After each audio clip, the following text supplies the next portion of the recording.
Jadian sampai sekarang. Saya tugas di Mekah 2010. Menerima jemaah haji yang pertama. Begitu datang sholat, Masya Allah. Isya'nya sholat di situ. Allahu Akbar. Imamnya disirkan. Alhamdulillahi Rabbil Alamin. Imamnya Muhammadiyah sendiri. Begitu sholat subuh, imamnya nggak kunut. Lengkap sudah itu. Apa saya bilang kan semalam Muhammadiyah kan yang nggak kunut. Padahal nggak ada Muhammadiyah, nggak ada NU dari zaman Nabi. Masya Allah. Dan yang paling hebat, dua pendiri ormas besar itu bersaudara dan belajarnya sama-sama. Sama-sama berangkatnya bareng, satu nasab yang sama, belajar di satu guru yang sama, kembali yang sama, punya misi yang berbeda. Yuk kita buktikan. Saya agak panjangin sebentar nih ya.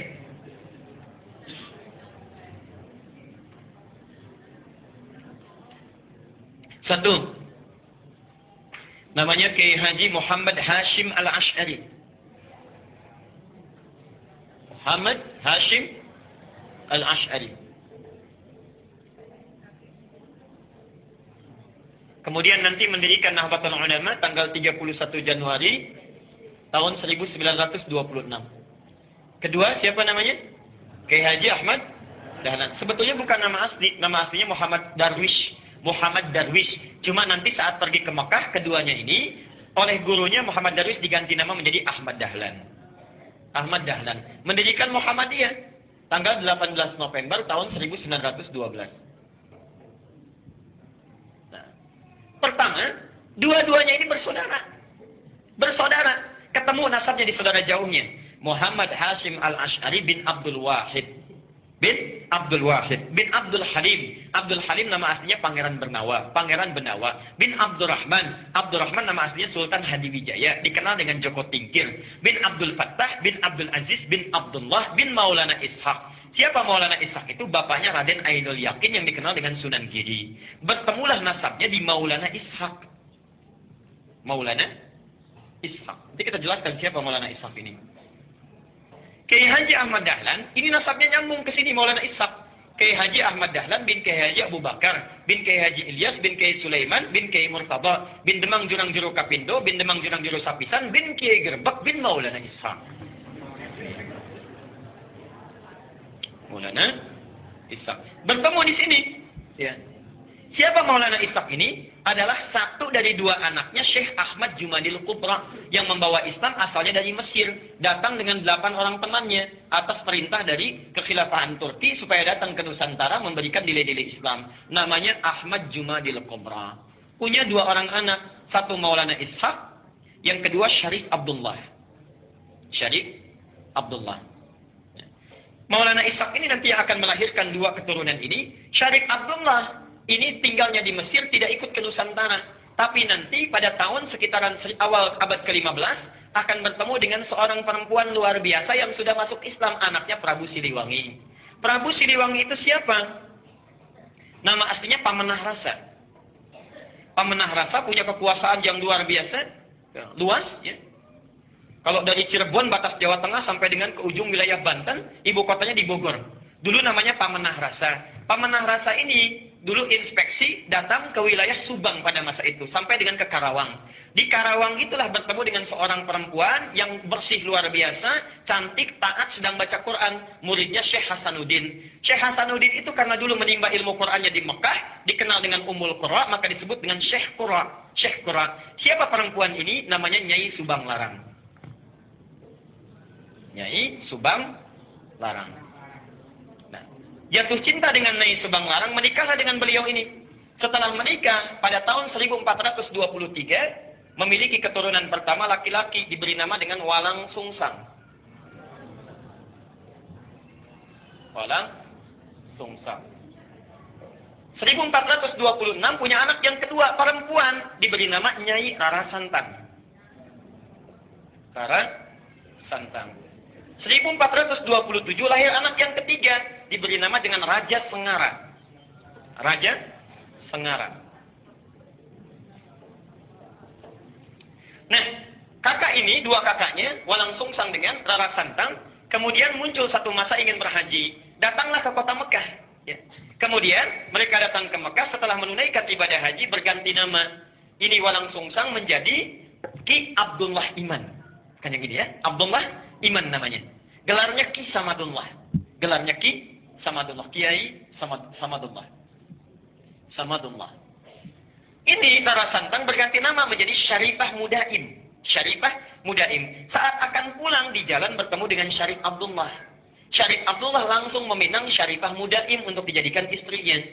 Menikahlah kedua orang ini, lantas berangkat ke Mesir. Di Mesir kemudian mereka menyatu, bersama-sama berumah tangga, melahirkan seorang anak namanya Syarif Hidayatullah.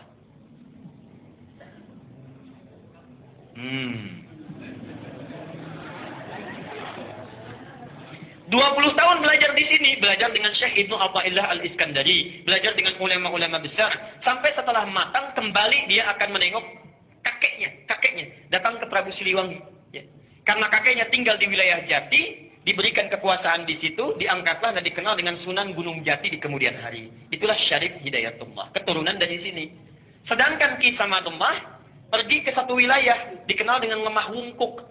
Minta izin pada bapaknya untuk memajukan wilayah itu. Di Lemah Wungkuk itu, Masya Allah, itu etnisnya campuran. Ada orang Cina, orang Arab, orang lokal, masih belum bagus.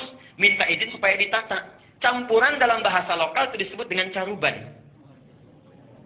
Oh, caruban.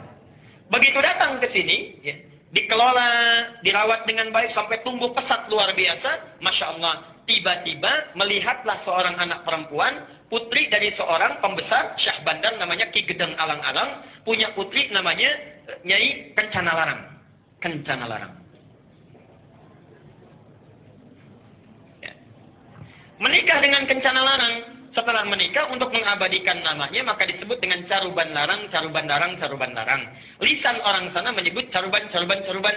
Berubah sekarang menjadi Cirebon, Cirebon, Cirebon, Cirebon. Nah, muncul Cirebon.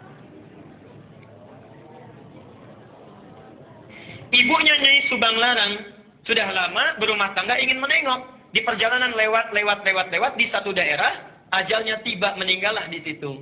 Untuk mengenang sampai sekarang disebut dengan daerah Subang. Orang Subang belum tentu tahu itu. Nah, ya. Nah. Terus apa cukup? Jadi muncul Cirebon. Nah, karena Cirebon sudah maju, maka kemudian diangkatlah, diberi gelar oleh Prabu Siliwangi, diberi gelar namanya Mangkubumi. Ya, Mangkubumi. Ini pertama gelar ini. Mangkubumi itu artinya khalifah fil ard. Al-Baqarah ayat ke-30.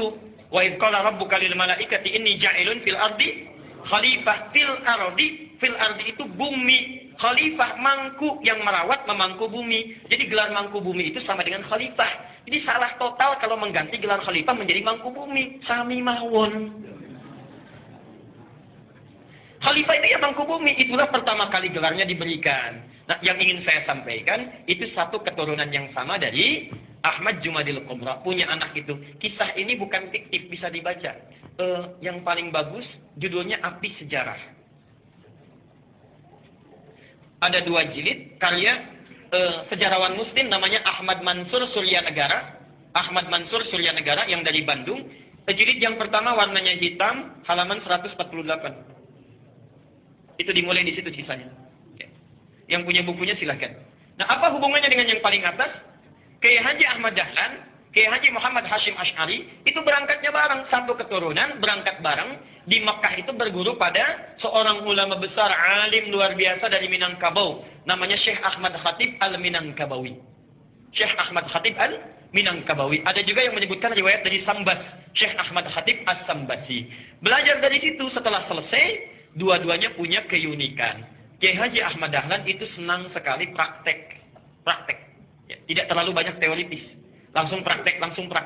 Begitu pulang ke Nusantara, langsung mempraktekkan ajaran-ajarannya, membuat persyarikatan, kemudian persyarikatan Muhammadiyah. Muhammad itu nama Nabi, Yah itu nisbah, mengikuti. Jadi ingin memperbaiki keadaan seperti sesuai dengan Nabi. Bikin rumah sakit, bikin sekolah, dan sebagainya. Praktek dakwah. Kiai Haji Hashim Asy'ari, Muhammad Hashim Al-Asy'ari, Masya Allah.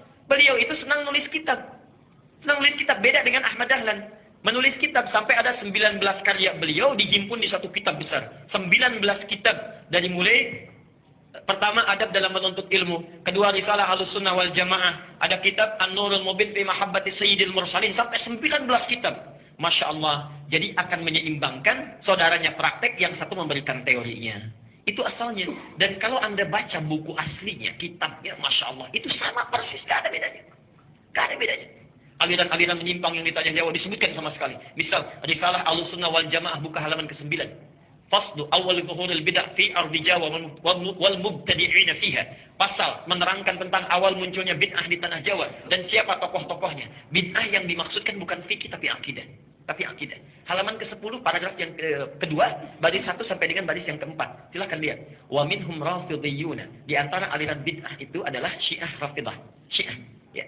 Beliau langsung yang menyebutkan, bukan saya. Beliau langsung yang menyebutkan. Asalnya semua sunni, kata beliau itu. Semua sunni. Cuma terjadi di tahun 1333 Hijrah, sama dengan 1909 Masehi. Datang tiba-tiba entah dari mana, ada satu aliran disebut dengan Syiah. Pekerjaannya, yasubbuna sayyidana Abu Bakr wa Umar radhiyallahu anhuma. Seringkali mencela dua sahabat Nabi, yaitu Abu Bakar dan Umar. Disebutkan dalilnya, hadisnya. Kemudian halaman yang ke-11-nya, wa minhumul abahiyuna, ada aliran kepercayaan abal-abal, abahiyun, semua boleh. Siapa mereka? Yang merasa dekat dengan Allah, wasafa qalbuhu, hatinya merasa sudah bersih, jernih. Sehingga kalau sudah bersih jernih itu tidak berlaku ketentuan dan larangan. Jadi kalau nggak salat pun nggak apa-apa karena sudah dekat dengan Allah. Gelarnya tinggi, Pak Kiai. Pak Kiai kok nggak sholat ya? Kan sudah ada. Jasad Bapak bersama adik, tapi roh Bapak sedang sholat. Nah itu diantara yang kacau itu ya.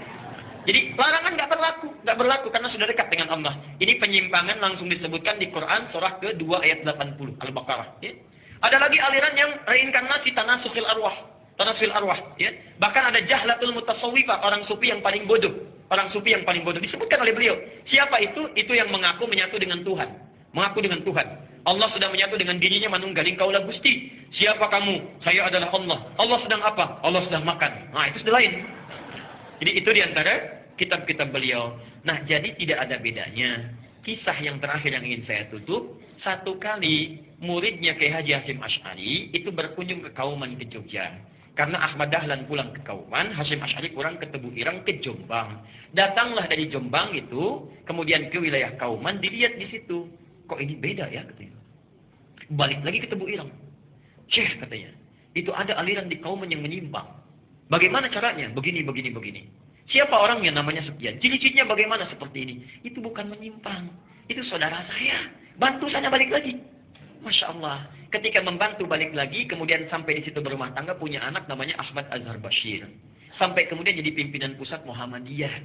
Yang digantikan oleh Amin Rais. Digantikan oleh Syafi'i Ma'arif. Digantikan bin Samsudin. Agustus nanti mau muktamar itu. Mau diganti lagi karena sudah 2 periode. Saya baca itu. Jadi saya tahu itu, ya. Sama juga NU juga begitu, sama sampai sekarang, sampai Akhil Sirat, ya. Hasyim Muzadi digantikan Akhil Sirat, sekarang mau nyalon lagi yang kedua itu, ya. Jadi insya Allah baca.